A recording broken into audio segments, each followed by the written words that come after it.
Chapitre 15. Les anges destructeurs. Il y a à peine quelques semaines, quelqu'un a surpris une discussion animée entre deux personnages éminents de l'église mormone à Salt Lake City. Un fidèle s'était, semble-t-il, attiré leur foudre. « Il faut lui trancher la gorge !» s'exclama l'un d'eux. « Impossible !» répliqua l'autre. « Les gentils sont partout en ce moment. » Presque 20 ans se sont déjà écoulés depuis la Réforme, et pourtant, les effets se font encore sentir aujourd'hui. Même après si longtemps, les principes enseignés à l'époque par Brigham, Grant, Kimball et leurs acolytes n'ont pas été oubliés. Pour tout vous dire, c'est seulement parce que les gentils sont si nombreux sur le territoire que la doctrine de l'expiation par le sang n'est plus appliquée aussi librement qu'auparavant. L'Utah n'a jamais connu de procès équitable devant jury. En effet, trouver 12 personnes suffisamment courageuses pour rendre un verdict impartial sur le territoire s'est avéré une tâche des plus ardues. À vrai dire, le statu quo est tel que bien des gentils, qui se savent pourtant dans leurs droits, ne songeraient jamais à porter plainte devant les tribunaux. Ils savent pertinemment qu'ils n'auront jamais gain de cause en pays mormon. Malgré l'injustice omniprésente, je dois admettre que le nombre d'assassinats a fortement diminué au cours des dernières années. Brigham sait bien que l'oncle Sam ne lâche pas Salt Lake City des yeux et, plus important encore, le Disret n'a pas été reconnu comme un État de l'Union. Envers et contre tout, la mentalité assassine des saints perdure. Si ces derniers venaient à être laissés sans surveillance, nul doute que des centaines de personnes viendraient allonger la liste, déjà effroyablement longue, des hommes et des femmes assassinés pour avoir osé se distancer de l'Église. Si vous vous êtes laissé convaincre par la mascarade qui se joue aujourd'hui en Utah, et si vous croyez que les leaders mormons ont changé depuis l'époque de la Réforme, sachez que vous vous trompez lourdement. À force d'être réprimés, leur soif de sang n'en est que plus dévorante. Aujourd'hui, les apostats sont relativement à l'abri de tous actes de vengeance de la part des saints. L'Église ne peut les tourmenter qu'à travers ses journaux ou ses offices, en offrant leur âme à Satan, par exemple. Mais ces efforts sont généralement vains. Après tout, les journaux du Disret n'ont absolument aucune influence en dehors de l'Église, et Satan lui-même n'est pas un si mauvais bougre comparé aux saints. Les apostats font donc la sourde oreille aux vociférations de ce cher Brigham et passent leur chemin le plus naturellement du monde. En revanche, il y a 20, 15, 10 ans même, la vie d'un apostat ou d'un gentil ne valait strictement rien aux yeux de l'Église. Difficile de dire qui de l'apostat ou du gentil les Mormons haïssaient le plus. Qu'importe, ils connaissaient le même destin. La mort s'abattait sur eux sans crier gare lorsqu'ils s'y attendaient le moins. Comme un simple doute suffisait à déclarer leur arrêt de mort, ils ignoraient souvent eux-mêmes que leur vie était en danger. Tout étranger qui, pour quelque raison que ce soit, venait à se trouver à Salt Lake City, se retrouvait automatiquement sous haute surveillance. S'il avait commis l'erreur de s'attirer l'inimité des espions mormons, il était victime d'un accident fâcheux sur le chemin du retour. Parfois, les visiteurs avaient la chance d'être mis au courant des risques qu'ils couraient s'ils se risquaient à exprimer tout haut des opinions contraires à celles du prophète, ou, pire encore, s'ils osaient critiquer la sacro-sainte polygamie. À l'automne 1863, N.P. Langford, originaire de Saint Paul dans le Minnesota, auteur des Yellowstone Articles dans le Scribner's Monthly, entreprit de se rendre à Salt Lake City avec quelques compagnons de voyage. Pendant le voyage, ils croisèrent la route d'un groupe de 8 Mormons qui allaient également à Salt Lake City. Ils effectuèrent donc le reste du chemin ensemble et, de fil en aiguille, ils se lièrent d'amitié. Évidemment, la conversation ne tarda pas à tourner autour du mormonisme. De nombreux débats eurent lieu entre mormons et gentils, et les arguments avancés par l'un et l'autre parti rendirent la discussion des plus intéressantes. Un des voyageurs mormons, du nom de Cunningham, était un homme très intelligent. Bien qu'il soutint que le mormonisme était la seule foi véritable, il débattait avec Langford sans montrer aucun signe d'animosité, ce qui, vous en conviendrez, est assez rare chez un mormon. La patience est loin d'être le fort des saints. À la première divergence d'opinion, ils s'emportent et, au lieu de débattre objectivement, déversent un flot d'anathèmes sur la personne qui a osé remettre leur religion en question. Leur agressivité ne fait cela dit que prouver la faiblesse de leur raisonnement. La nuit, autour du feu, les Mormons chantaient en l'honneur de Brigham, qu'ils présentaient comme le vicaire du Seigneur. Dans ces vers que Lanford qualifiait de comptines, les saints laissaient entendre que seul le mormonisme permettait d'accéder au bonheur et qu'ils se réjouissaient, par conséquent, de compter parmi les Mormons. Une fois tout ce beau monde arrivé à Salt Lake City, Cunningham prit Langford à part et lui dit « Vous m'avez l'air d'être des gens bien, et je ne veux pas qu'il vous arrive malheur. Laissez-moi vous donner un conseil. Si j'étais vous, je me garderais bien de critiquer le mormonisme ici, à Salt Lake City, comme vous l'avez fait avec moi pendant le voyage. Si vous vous y risquez, je ne donne pas cher de vos vies. » « Comment ça ?» s'enquit Langford. « Vous seriez assassiné sur le champ, répond-il. » Langford le remercia et suivit son conseil à la lettre. Peu de temps après, il parla de cette conversation avec un gentil. Celui-ci s'empressa de lui répondre. « Vous devez à tout prix écouter son conseil, faute de quoi vous ne quitterez jamais la ville vivant. Vous voyez cet homme avec le manteau gris? C'est un espion mormon. Il vous surveille manifestement et ne vous quittera pas tant que vous serez à Salt Lake City. Restez sur vos gardes. » L'homme au manteau gris suivit Langford pendant toute la durée de son séjour à Salt Lake City. Heureusement pour les lecteurs du Scrivener, Langford prit ses mises en garde au sérieux et put quitter Salt Lake City sain et sauf. S'il ne faisait pas bon être gentil en pays mormon, en 1863, c'était bien pire du temps de la Réforme, pendant le célèbre règne de la Terreur. Les atrocités perpétrées à l'époque au nom du Seigneur me donnent encore des frissons. L'Église de Jésus-Christ des Saints des Derniers Jours avait oublié le doux chant d'amour que les anges chantaient lors de la naissance de celui qu'ils avaient juré de suivre et dont ils portaient le nom. Les délations violentes des fanatiques, des tyrans religieux et de leurs disciples serviles qui voulaient voir couler le sang, réclamant à corps et à cri des sacrifices humains et l'extermination de tous ceux qui osaient s'opposer à eux, étouffèrent la voix des anges. L'esprit des saints fut rongé par une soif de vengeance insatiable, de châtiment divin. Il fut recommandé à tous les pécheurs de s'offrir en sacrifice volontaire, faute de quoi quelqu'un se chargerait de procéder à son expiation. Généralement, ce mystérieux quelqu'un faisait partie des bandes de Danites ou anges destructeurs qui éliminaient, au nom de l'Église, les personnes jugées indésirables.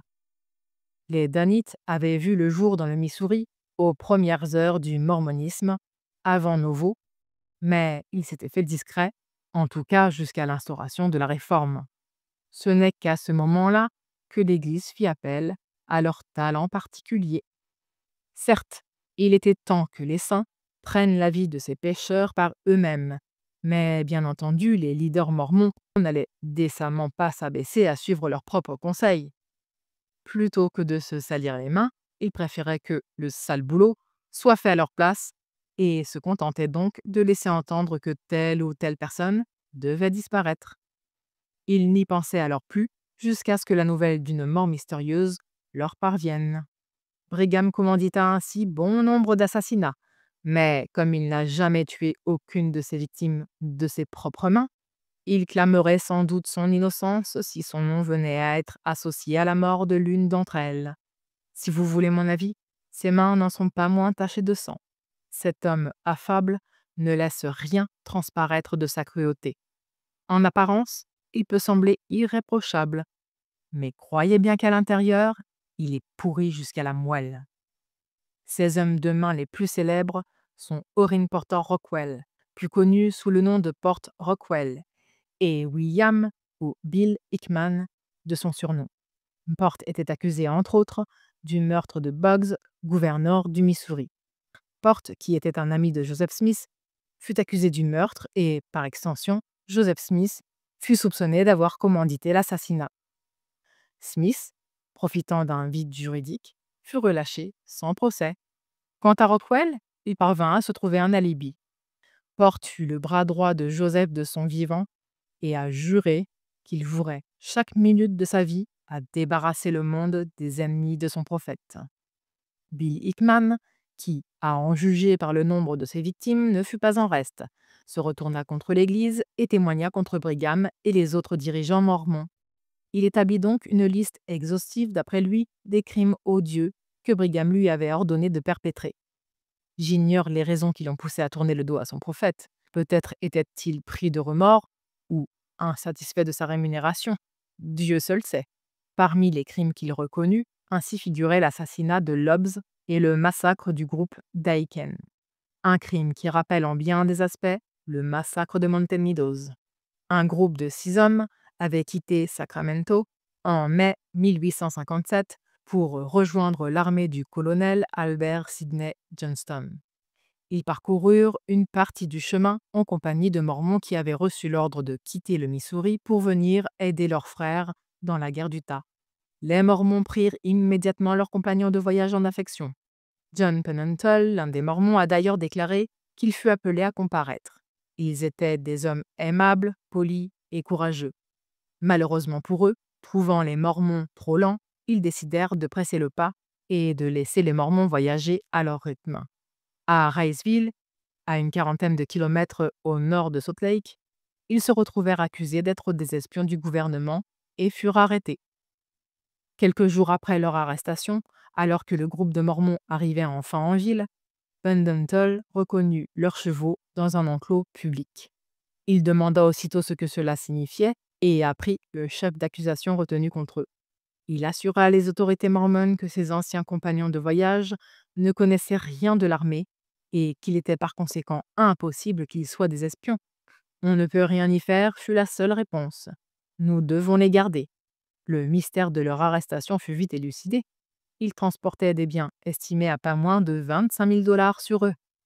Les gentils furent jugés pour espionnage, mais faute de preuves, il leur fut accordé un sauf-conduit pour quitter le territoire sur la route du Sud. 4 membres du groupe partirent, laissant les 2 autres dans la ville. Ils étaient escortés par 4 Mormons, dont Rockwell, John Lott et un homme nommé Watts. À Nephi, à 160 km au sud, Rockwell informa l'évêque Bryant qu'il avait pour ordre de liquider les gentils. L'évêque tint conseil et désigna 4 personnes supplémentaires pour aller les aider. Parmi les personnes désignées figurait Pitchford, le conseiller de l'évêque, et un homme nommé Bigby, aujourd'hui devenu évêque. Ils partirent tôt dans la nuit pour devancer le groupe d'Aiken au lieu de rendez-vous. Lorsque ce dernier atteignit les berges de la Civière, Rockwell conseilla d'établir le campement, car il risquait de ne pas trouver d'autres endroits où dormir par la suite. Ils firent donc halte et, très vite, l'autre groupe qui s'était caché tout près s'approcha et demanda à se joindre à eux, une proposition aussitôt acceptée. Les gentils, éreintés, ôtèrent leurs armes et s'endormirent rapidement, alors que leurs perfides compagnons se tenaient autour d'eux, tels des oiseaux de proie affamés. Lorsque les gentils dormaient profondément, les assassins établirent un plan d'action et, soucieux de ne pas attirer l'attention, choisirent de ne pas recourir à leurs armes à feu. Ils se faufilèrent donc, armés de massues, vers leurs compagnons endormis et fondirent sur eux. 2 des hommes moururent sans avoir le temps de réagir. John Aiken, quant à lui, ne fut que légèrement blessé. Il se leva d'un bond pour se défendre, mais fut frappé par une balle qui le laissa sans connaissance. Un homme que l'on appelait le colonel, croyant que tout le groupe se faisait attaquer par des voleurs, courut vers un buisson et fut blessé à l'épaule par un tir de Port Rockwell. Il réussit à semer les hommes à ses trousses et parcourut à pied les 40 kilomètres qui le séparaient de Nephi. Il arriva blême et maculé de sang devant la porte de l'évêque Foote, qui l'avait hébergé, lui et ses compagnons, quelque temps plus tôt. Il raconta ce qui lui était arrivé, et l'évêque feignit la surprise. Les 3 corps furent jetés dans la rivière, mais miraculeusement, en dépit de ses blessures, John Aiken parvint à atteindre la rive. Il se cacha dans les buissons et entendit l'un des hommes demander à Rockwell si tous ces satanés gentils étaient morts. Ce dernier répondit que oui, sauf un qui s'était enfui. Aiken resta immobile en attendant que les assassins s'éloignent. Il retourna ensuite à Nephi dans la nuit glacée de novembre, trempé, gravement blessé et les vêtements en lambeaux. Il savait qui avait tenté de l'éliminer et qu'il se jetait dans la gueule du loup en retournant sur ses pas, mais que pouvait-il faire d'autre? Il marcha donc avec peine jusqu'à la ville et s'effondra, inconscient, devant la porte de la première maison sur sa route. La maîtresse de maison fut surprise de le voir et lui dit qu'un autre se trouvait chez l'évêque Foote. « C'est mon frère !» s'exclama-t-il en se dirigeant vers la maison de l'évêque. Personne n'essaya de l'arrêter. Tous étaient trop choqués par son apparence et ses manières. Arrivé chez Foote, il n'y trouva pas son frère, mais le colonel. Leurs retrouvailles furent déchirantes. Ils pleurèrent comme des enfants, et tombant dans les bras l'un de l'autre, ils s'enlacèrent avec tendresse alors que, derrière eux, les Mormons décidaient froidement de la manière dont ils allaient les tuer. Plus tard, l'évêque Bryant vint leur exprimer ses regrets pour leur mauvaise fortune et le triste sort de leurs amis. Il ôta les balles, pensa à leurs blessures et leur conseilla de retourner à Salt Lake City dès que possible. Apparemment, les deux blessés avaient réussi à emporter un pistolet et une montre d'une valeur de 250 $ dans leur fuite. Lorsqu'ils furent prêts à partir, on leur demanda de s'acquitter d'une redevance de 30 $. Étant donné qu'ils n'avaient pas d'argent sur eux, ils promirent de régler la note dès leur arrivée à Salt Lake City, mais on leur répondit qu'un tel arrangement était impossible. John Aiken ne voyait qu'une solution. « Fort bien, voici ma montre et le pistolet de mon partenaire. Vous pouvez prendre celui que vous voulez. » Sans la moindre hésitation, l'évêque opta pour le pistolet, laissant les deux hommes complètement sans défense.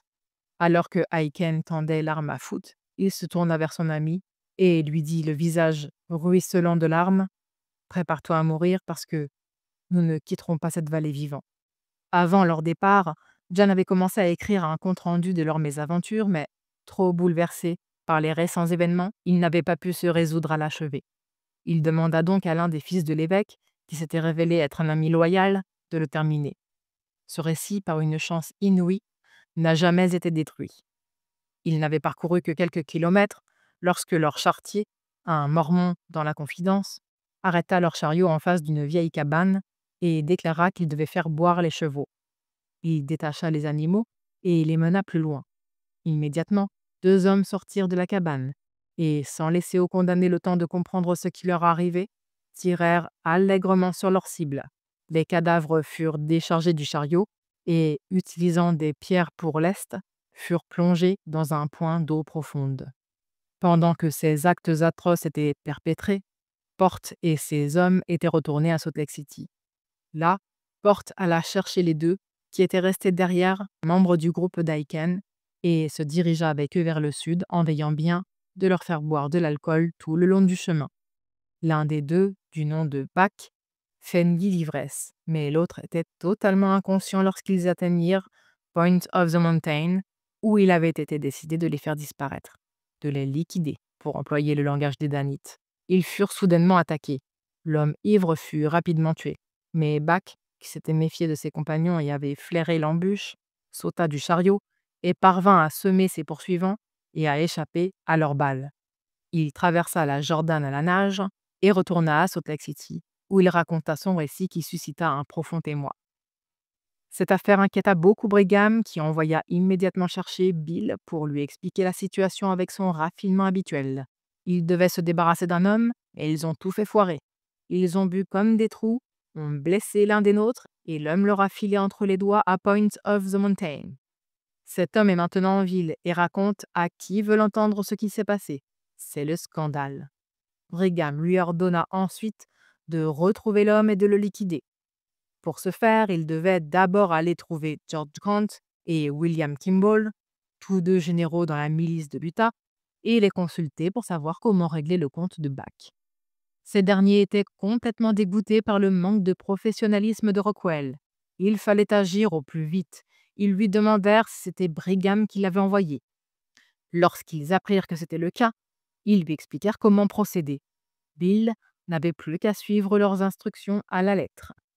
La première fois qu'il était arrivé en Utah, Buck avait passé beaucoup de temps avec un homme auquel il vouait à présent une confiance absolue. Les généraux avaient donc établi un plan avec ce dernier. Il devait aller chercher Buck en ville et le ramener chez lui, à une vingtaine de kilomètres de Salt Lake City. Il devait, pour ce faire, emprunté une route très peu fréquentée dans un chariot tiré à vive allure par des chevaux blancs. Bill devait les y intercepter et se débarrasser de Buck. Bill et un autre homme du nom de Bickham partirent un peu avant le crépuscule et chevauchèrent vers le lieu convenu. Le chariot avançait à vive allure dans un nuage de poussière. À son bord, les deux hommes discutaient calmement. Buck ne se doutait de rien. Soudain, les deux tueurs leur barrèrent la route et leur intimèrent d'arrêter les montures. Ils abattirent Buck d'une balle dans la tête, jetèrent son cadavre dans un fossé, accrochèrent un bout de tissu à un buisson pour marquer l'endroit et retournèrent chez George Grant pour lui apporter la bonne nouvelle. Ils y trouvèrent Grant, Kimball et Port Rockwell qui les suivirent avec des pelles pour enterrer la dépouille du malheureux gentil. Le jour suivant, Bill alla faire son rapport à Brigham, qui fut ravi par la nouvelle. Il fallut 14 ans avant que la vérité sur cette affaire éclate au grand jour. Pendant toutes ces années, les âmes et les innocentes victimes ne purent trouver la paix qu'elles méritaient. À présent, on sait ce qui leur est arrivé avec certitude, et en tête de la liste des assassins se trouve le nom de Brigham Young.